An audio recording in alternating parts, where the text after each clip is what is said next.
गुरुदेव, मैं यहाँ आया तो मेरे पिताजी बोलते हैं कि मेरा जलन जलन हो रहा है, तुम मतलब वृंदावन में शपथ खाओ कि तुम वहाँ नहीं जाओ। वृंदावन। हाँ। हाँ क्या बोले आप बताइए। हाँ, ऐसे माता पिता के बच्चे जो बिगड़ते चले जाते, तो वो सब लेकिन महाराज जी, आपके सत्संग से सकारात्मक प्रभाव है। वो मेरी बिटिया है, स्कूल में हम पिछली बार कुछ ऐसा था कि इसने मुझे आते ही रिपोर्ट किया कि क्लास में ऐसा होता है, और वो मैं उसके साहस की जो आपके सत्संग से आया महाराज हम जी। इसीलिए बच्चों से प्रार्थना करते, जैसे स्कूल के बच्चे आते हैं, कि अपने मम्मी पापा को फ्रेंड की तरह, दोस्ती की तरह उनसे बात करो। बिल्कुल डरने की जरूरत नहीं। हमारे पापा है, हमारी मम्मी है यार, वो हमें बहुत डांट सकते हैं, लेकिन वो सीरियस मैटर को वो समझ सकते हैं। हमारे बड़े जन हैं, वो हमें संभाल सकते हैं, हमें बचा सकते हैं। अगर ऐसा नहीं तो अब देखो, वो पिता जो सतमार्ग में जाने के लिए कह रहा कसम खाओ, सतमार्ग के लिए, असत मार्ग के लिए कसम खानी चाहिए। बेटा कसम खाओ कि ऐसे गंदे बच्चों का संग नहीं करोगे, जो शराब पीते हैं, जो व्यभिचार करते हैं, जो ऐसे वो यही तो समस्या है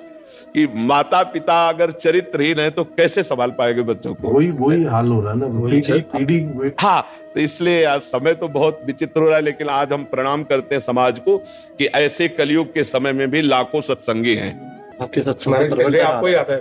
लाख नहीं, श्रेय इस समाज को जाता है कि बाबा जी की बात मान रहे हैं। यार लाखों नौजवान भाई हैं जो मतलब बात मान करके अपने आप को सुधार की तरफ ले जा रहे हैं, और ये बहुत हानिकारक है।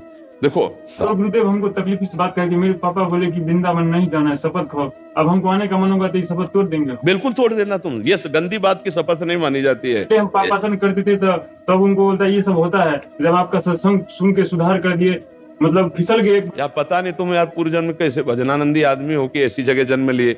नहीं तो देखो, मतलब बहुत विरोधी बात है। तुम इतने सज्जनता की तरफ बढ़ रहे हो, तो माता पिता को सुख होना चाहिए। बाबा जी बनने के लिए नहीं हम कह रहे, लेकिन सज्जनता तो होनी चाहिए ना, गंदे आचरण नहीं होने चाहिए। गंदे आचरण हो चुके हैं हम, उसका बिल्कुल। कपड़ा गंदा हो जाए तो क्या साबुन नहीं है क्या धोने के लिए? लेकिन सत्संग सुनने के बाद भी अगर फिसल गए तो फिर भी चिंता मत करो, कुश्ती लड़ने वाला ही दांव में चुकता है, फिर हम आगे तैयार होंगे। कमजोरी नहीं, 1000 बार गिर जाओ तो भी तैयार हो जाना है। चिंता गलाए जा रहे हैं हमको। नहीं, चिंता मत कर यार, नाम जप कर। बुत्सा संपन्न मदीर्घ सूत्रम क्रिया विधेयज्ञम व्यसने स्वशक्तम सोरम कृतज्ञम दृढ़ सौहृदंच। फिसला तू ही है, तू ही खड़ा होगा, तू ही पैर जमाएगा, तू ही रौंद के निकल जाएगा। मेरी बात मान, हारने की जरूरत नहीं। तू भगवान का अंश है। बन सकता हूँ गुरुदेव, भगवान।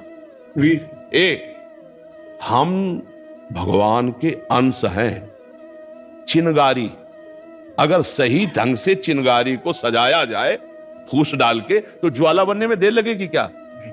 हम उसी ज्वाला की चिनगारी हैं, जिसे परमात्मा कहते हैं, जिसे ईश्वर कहते हैं, उसी की चिनगारी हैं। तो चिनगारी को आप चिनगारी मत रहने दो।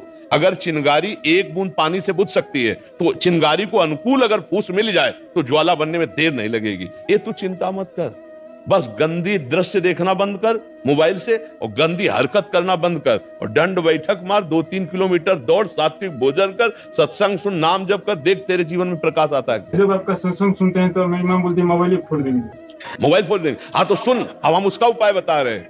सुन, जब उनके बीच में सुन रहो तो सुनो ही मत सत्संग। और कान में ऐसे सत्संग आजकल लगा, कोई पूछे क्या सुन रहे हो, तो फिल्मी गाना सुन रहे। भैया, झूठ से झूठ को निकाल दो। जैसे कांटा लगता है तो कांटे जैसी आकृति से कांटा निकालते हैं। ये संसार झूठा है, इसको झूठे देखो। एक बार विभीषण जी के मकान में लिखा था राम राम राम। रावण को शिकायत पहुंची कि आपके शत्रु का नाम तो आपका भाई लिखे। तो रावण मंदोदरी के साथ वहां पहुंचा, उन्होंने कहा ये राम हमारा दुश्मन, तुम कैसे लिखे हो? बोले उनका थोड़ी नाम लिखे, तो रा से रावण, मां से मंदोदरी, आप दोनों का नाम लिखे। मुस्कुरा दे, चल दिए। भगवान के मार्ग में चलने के लिए झूठे संसार को झूठ से बहला के निकल चलो। अब जैसे हम रो रहे हैं भगवान के लिए, अगर हम किसी से बताएंगे भगवान के लिए रो रहे हैं तो हमारा भाव हट जाएगा। तो रो काहे के लिए? आज थोड़ा दर्द है, हम उसे बहानेबाजी कर देते हैं, हम उसे झूठ बोल रहे। वो झूठ नहीं, किसी का प्राण ले रहा हो झूठ, किसी का अपहरण धन कर रहा हो झूठ, किसी को कष्ट दे रहा हो झूठ, उस झूठ से बचना है, जिससे कि हमारा झगड़ा बच जाएगा और हमारा भजन बच जाएगा। अगर हम कहते कि हम वृंदावन जाएंगे, हम भजन करेंगे, हम सत्संग सुनेंगे, तो अभी कलह हो जाएगी। सत्संग नहीं सुनना, पक्का नहीं सुनेंगे। और जब एकांत में कान में लगा के सत्संग सुन लिए, भगवान का नाम अंदर अंदर जप कर रहे हैं, कभी अवसर मिला, लोग जाते दुनिया में मनोरंजन करने, तुम भाग के एक दिन वृंदावन आ जाओ। भाग भाग के आए? 5 बार आ गए वृंदावन। अरे बड़ी कृपा है बच्चा, यहाँ एक बार भी आना मुश्किल है। श्री राधिका कृपा बिन सबके मन नगम। श्री जी की आपके ऊपर कृपा है, बिना गलती हुई आप नहीं करेंगे, आप पर वो सब माफ हो जाएंगे। हमारी बात सुन रहे हो ना? हम नहीं कह रहे, हमारे भगवान कह रहे हैं, सर्वधर्मान परित्यज्य मामेकम शरणम ब्रज अहम त्वाम सर्व पापेभ्यो मोक्षयिष्यामि मा शुचा। जो गलती हो गई है, देखो कहीं ना कहीं हमसे अज्ञान से गलती हुई। हम भले ज्ञानी बनते हैं कि हमें पता था कि नहीं होना चाहिए, पर वास्तविक हमें ज्ञान नहीं था, हमसे गलती हो गई, तो भगवान कृपालु हैं, वो क्षमा कर देंगे। नाम जप करो। नाम जप जानते हो, वो बोर्ड जैसे लिखा हो उसको मिटाने वाले को क्या कहते, डस्टर। नाम जप डस्टर है, ऐसे मिटा देगा साहब। नाम संकीर्तनम यस्य सर्व पाप प्रणाशनम। हम कोई बात मनमुखी नहीं कहते, तस्मात् शास्त्रम प्रमाणम। नाम संकीर्तनम यस्य, तुम्हारे हृदय रूपी बोर्ड में जो पाप लिख गया है ये डस्टर की तरह मिटा, डिलीट कर देगा। भूले नहीं पा रहा हूँ पाप जो हुआ है। नाम को पकड़ो तो भूल जाओगे उसे। नाम को याद करो, राधा राधा राधा राधा, ठीक है। और जब जब पाप की वो बात याद आवे तो भगवान से प्रार्थना करो, प्रभु जब तक वो नष्ट नहीं होगा तब तक वो याद आता रहेगा, और जिस दिन नष्ट हो जाएगा दोबारा याद नहीं आएगा, ध्यान रखना। तो नाम जप करते रहो, राधा। मिलेगा गुरुदेव, हम आप ही के पास आएंगे। अब मेरा पापा शराब भी दे दे तो हम शराब पे दे देगा, बुझ लगता है हमको। श्राप दे देगा तो तभी आऊंगा।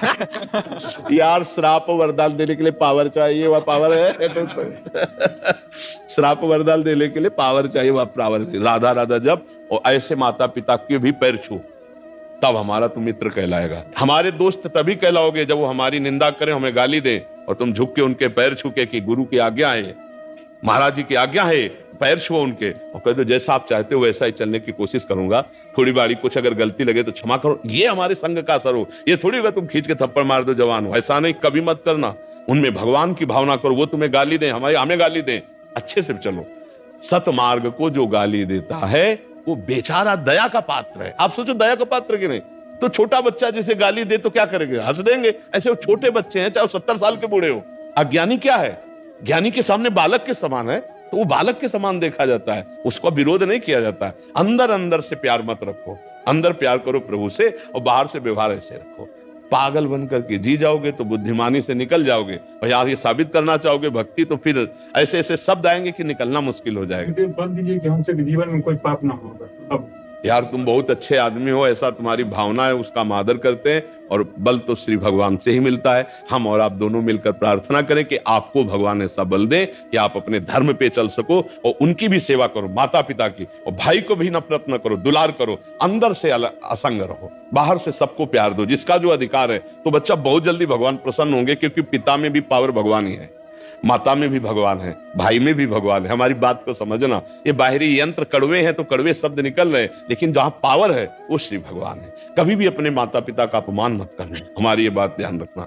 और कभी भी ऐसी परिस्थिति आवे तो तन मन प्राण मेहनत चाहे लेबरी करनी पड़े, पैसा कमा के अपने माता पिता की सेवा करते हुए नाम जप करना। भले मेरे पास मत आना, तो ये देखोगे हम तुम्हारे साथ रहेंगे। अगर उनको पैसे की जरूरत है, तुम मेहनत करके वो पैसा जो यहाँ में लगाओगे उनको लगा दोगे ना, तो ये तुम देखोगे हम तुम्हारे दिमाग में बैठे मिलेंगे, तुम्हारे भाव में बैठे मिलेंगे। संतों का सानिध्य यहाँ से होता है, यही तुम्हें लगेगा गुरुदेव यहीं बैठे दिमाग में ना। अच्छे धन्यवाद, आप नौजवान होकर अपना सुधार कर रहे हो, भगवान मंगल करे, उनका बड़ा मंगलमय स्वरूप है। नाम जप करते रहना और टूटना नहीं, बस ये बात ध्यान रखना।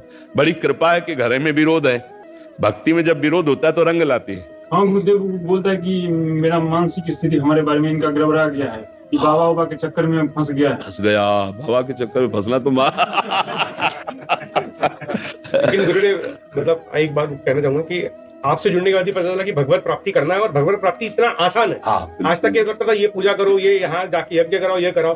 देखो इस समय भगवान की कृपा की हवा चली है, अब जो जो लाभ ले पावे वो ले पावे। देखो चक्कर में फंसाने का तो तात्पर्य तब होता जब हम कोई जंतुर तुमसे बांधते, कोई पैसा लेते, कोई राख बांधते, कोई किसी भी तरह का स्वार्थ का व्यवहार होता। गलत तुम करोगे तो हम तुम्हें टोक देंगे, सही चलोगे तुम्हारी जैसी बुद्धि शुद्ध सबकी हो जाए, हम यही चाहते हैं। नशा न करे, गंदी बात न करे, और जो गंदी बात हो गई उसके लिए जले और उसका सुधार करे कि ऐसा नहीं। तुम्हारी बुद्धि नहीं खराब, बुद्धि शुद्ध हो रही तुम्हारी। अब ये कि इस मार्ग के पथिक को संसार कड़ुआ लगता है, और संसार वाले मार्ग को इधर का कड़ुआ लगता है। तो इसलिए भगवान की कृपा, धैर्यपूर्वक चलो। अपनी बात किसी से कहो मत, अपनी बात किसी से कहने से क्या होता है, उपहास होता है। जैसे आप जिस मार्ग में चल रहे हो, 4 मित्रों से बात करोगे उपहास होगा, बात करो तो उसी मार्ग के पथिकों से करो तो सपोर्ट मिलेगा, नहीं तो कुसंगियों से बात करोगे तो उपहास ही होगा, और यही कहा जाएगा कहां फंस गए। इसलिए हम तो ये जो बोलना है, हमारी जो चेष्टा है कि हमारे राष्ट्र में मंगल में भावना जागृत हो, हमारे बच्चे, हमारी नवीन पीढ़ी अपने माता पिता को सुख देने वाले बने, समाज की सेवा करने वाले बने, ऐसा दुष्ट स्वभाव ना बने। यही हमारा प्रयास रहता है कि जीव का परम मंगल परम कल्याण हो। अब ये कि जो विपरीत बुद्धि वाले हैं उनको तो हम बुरे लगेंगे ही। माता पिता से असहमति बनी हो किसी बात पे, फिर क्या करना चाहिए? उनका अनादर करके हमें लगता हो वो चीज सही है तो वही करनी चाहिए, या नहीं बच्चा, हमें लगता है सही ये बात नहीं देखनी है, हमें ये देखना है कि शास्त्र और संत जनों के द्वारा वो बात प्रमाणित है कि नहीं। हमें अपना सही नहीं देखना। तस्मात् शास्त्रम प्रमाणम ते कार्याकारो व्यवस्थितो। देखो प्रहलाद जी को सजा करके जब माता ने भेजा तो साष्टांग दंडवत किया हिरण्यकश्यप को, तो गोद में बैठा लिया। उनका बेटा सबसे प्यारी चीज तुम्हें क्या, वो मैं आज देना चाहता हूं। तो उनका पिताजी सबसे प्यारी चीज है भगवान श्री हरि के श्रवणम कीर्तनम स्मरणम विष्णुर पाद सेवनम अर्चनम वंदनम दास्यम सख्यात्म समर्पणम। उठा के पटक दिया। मेरे दुश्मन हरि की बात करता है। फिर पिताश्री नहीं कहा, प्रहलाद जी ने कहा दैत्यराज, ये मेरी जो बुद्धि हरि में लगी है वो किसी के सिखाने पढ़ाने से नहीं, ये गुरुदेव देवर्षि नारद जी के चरण रज के प्रताप से लगी है, और तेरे विरोध करने पर अब कुछ नहीं होने वाला। भाले चलवाए, हाथी क्या क्या करवाया, बाल बाका हुआ क्या। आखिरकार भगवान ने फाड़ के फेंक दिया हिरण्यकश्यप। फिर भी देखो प्रहलाद जी ने ऐसे हाथ जोड़कर कहा, प्रभु मेरे मन में एक बात आ रही है। तो उनका बोलो। बोले प्रभु क्या आपका विरोध करने पर मेरे पिता का गति बिगड़ जाएगी, दुर्गति होगी? तो उनका जिसके तेरे जैसा बालक हो उसकी दुर्गति कैसे हो सकती? भले वो मेरी निंदा करे, भले तेरा विरोध करे, पर तेरे जैसा जिसके बालक हो, मतलब पिता भी सदगति को प्राप्त होता है, माता भी सदगति को। तो सतमार्ग को तो जानते हो ना, सतमार्ग पे चलने पर यदि कोई विरोध करे तो हमें उसकी बात नहीं माननी। असत मार्ग में चलने पर यदि हमें सपोर्ट करे तो हमें उसकी बात नहीं माननी। जैसे की बात ले लीजिए कि अगर हम जैसे घर में कोई व्रत त्योहार है, कुछ दान देते हैं, इस पर हम नहीं बोलेंगे, इस पर नहीं बोलेंगे। तुम्हारा अधिकार नहीं देने का। अगर माता पिता मना करते हैं तो तुम्हारी संपत्ति नहीं, तुम्हारा अधिकार नहीं देने। और हम इस बात पर सपोर्ट भी नहीं करते। हम दान वान की बात कभी नहीं करते, कभी ये सब बाहरी बातें हैं। दान की बात है श्वास। दान हमें किसी गरीब जरूरतमंद नहीं, पहली बात तुम्हारा अधिकार नहीं है, अधिकार नहीं। जब तुम अधिकार युक्त होगी तब तुम्हें उस बात को उपदेश हो जाएगा। अभी तुम माता पिता के अधिकार में हो। गरीब को देना ना देना ये माता पिता जाने। हमारा कर्तव्य है हर श्वास में नाम जप करते हुए अपने चरित्र को पावन रखते हुए आगे उन्नति के मार्ग में बढ़ना। जब हम 10 रुपए कमाने लगेंगे तब उसमें सोचेंगे कि 2 रुपए हम किसी गरीब को दे दें। अभी माता पिता की संपत्ति से नहीं, ऐसा नहीं करना चाहिए। इससे मतलब जो धर्मयुक्त बात है, प्रार्थना कर सकते हैं। जैसे कोई भूखा है तो माता पिता से प्रार्थना कर सकते हैं कि आज हम अपने हिस्से की रोटी से दे दे जो आप हमें देंगे। अगर वो उसके लिए मना करते हैं तो राधा राधा राधा, हम झगड़ा नहीं करें, क्योंकि मेरा अधिकार अभी नहीं है। जब अधिकार युक्त हो जाए, क्या अधिकार माना जाता है? जब स्वयं कमाने लगे, तब फिर हम अपनी कमाई से दूसरों को दे सकते हैं, दूसरों की सेवा कर। अभी नहीं, बिल्कुल अभी नहीं, क्योंकि वो धर्म विरुद्ध हो जाएगा। हाँ बिल्कुल नहीं, ऐसा आदेश हम कभी नहीं करते। और हम देखो इन बातों को महत्व नहीं रखते। रुपया का दान, ये सब दान है भाई तुम्हारे पास तो कर दो, नहीं है तो भगवान ने इसके लिए आदेश नहीं किया। भगवान ने आदेश किया मां मुनिस्मर, युद्ध चाहे, अपना कर्तव्य करो, राधा राधा राधा। अब हमें दिखाई दे रहा सामने वाला भूखा है तो 4 रोटी हमारे पास है, बन जाएगा तो 2 उसको खवा देंगे, 2 हम पालेंगे। और ज्यादा भूखा है तो आज हम भूखे रह जाएंगे, उसको दे देंगे। हम इस बात को सपोर्ट करते हैं कि आपके पास 100 रुपया है, सब्जी लेने जा रहे हो, कोई आपको बीमार दुखी दिखाई दे रहा है तो आज हम नमक रोटी खा लेंगे, 100 रुपया को उसको औषधि करा देते हैं। हम इसका महत्व देते हैं। हम और सब बातें वो जब आप कमाने लायक हो। जैसे शास्त्रों में लिखे कि कोई चीज नहीं, आप इस समय हो क्या?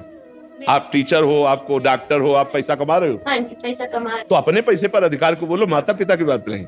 अगर आप पैसे कमा रही है तो कुछ हिस्सा आपको आता है तो आप दे सकते हो, उसमें माता पिता का विरोध होना ही नहीं चाहिए। अगर वो विरोध भी करते हैं तो मत मानिए, क्योंकि आप कमा रहे हैं। हमें लगा कि मतलब आप माता पिता के अर्थ से सेवित है तो फिर आपका अधिकार नहीं बनता। अगर आप ब्याह हो गया है, हाँ जी, है? हाँ जी, तो फिर माता पिता से उसमें क्या, फिर पति की सलाह जरूरी है। तो कहते हैं हम ब्राह्मण को देना चाहिए, तो मुझे लगता है ब्राह्मण की जगह हमें किसी गरीब में दे देना। देखो दान का मतलब समझो, दान किसको?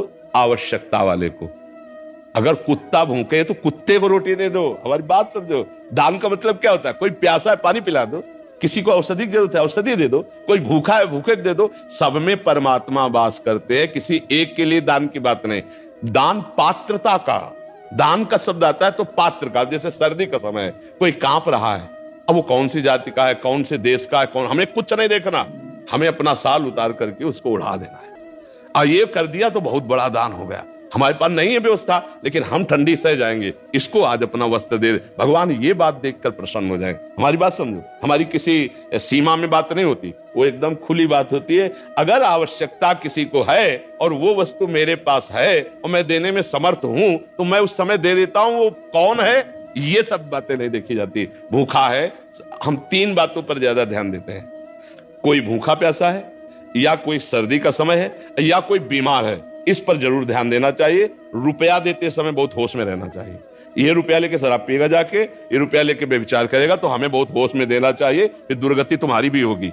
रुपया देने में होश में रहना चाहिए, और भोजन देने में किसी को भी, कुत्ते को भी दे सकते हैं। बीमार कोई है, पशु पक्षी, उसकी भी सेवा कर सकते हैं। ठंडी में कोई कांप रहा है, उसको भी हम दे सकते हैं। बस ऐसा।